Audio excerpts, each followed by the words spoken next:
既然能在这个点刷到我，那算你小子今天又走运了。它是睡前必刷的雪地露营，看完保证你能美美的进入梦乡。废话不多说，直接开始今天的睡前小故事。一场暴雪过后的艾欧尼亚已是一片冰封雪国。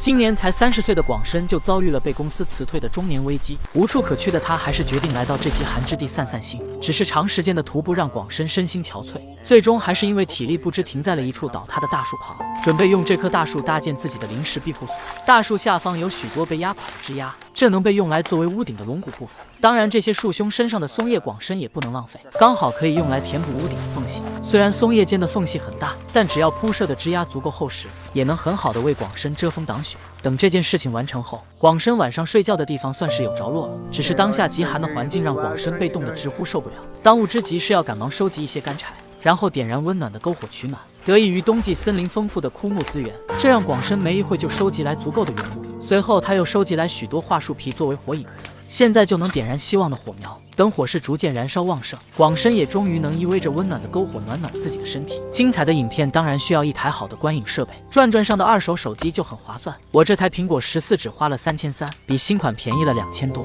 最近又在他家买了台联想小星儿14，也才1700多。办公看剧都很流畅，关键是转转官方验的数码产品都经过多轮检测，跟新机一样支持1年质保，买二手上转转就对了。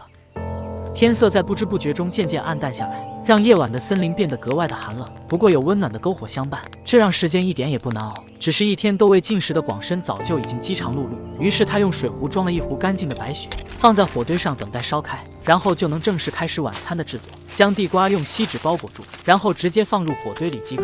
趁着食物烹饪的功夫，广深也没有闲下来，而是又收集了一些较长的原木，保证自己有足够的干柴来度过今晚。等完成后，广深再用烧开的水给自己泡上一杯普洱茶，再热几根俄罗斯红肠。此时刚好地瓜也烤熟了，虽然看起来没有那么美味，但却能给广深补充足够的卡路里。等在上面加入一些虾米，以及勺上1勺奶油，最后再撒上一些葱花，这顿晚餐看起来简直不完美。有一说一，在野外这样有吃有喝的生活，即使让我住着别墅开着豪车我也愿意啊。等广深吃饱喝足后，他又收集来一些松针叶铺在地面上，用来隔绝寒冷潮湿的地面，这样保管广深能度过一个温暖舒适的夜晚。等裹紧身上的被褥，就可以依偎着温暖的篝火，渐渐的昏迷过去。隔天一觉醒来，广深简直不敢相信自己还活着。起床第一件事就是给自己泡一杯热茶，随后在碗中倒入一些面粉，加水搅拌和好一些面筋，然后再将其串在木棍上，最后就可以放在火堆旁边进行烤制。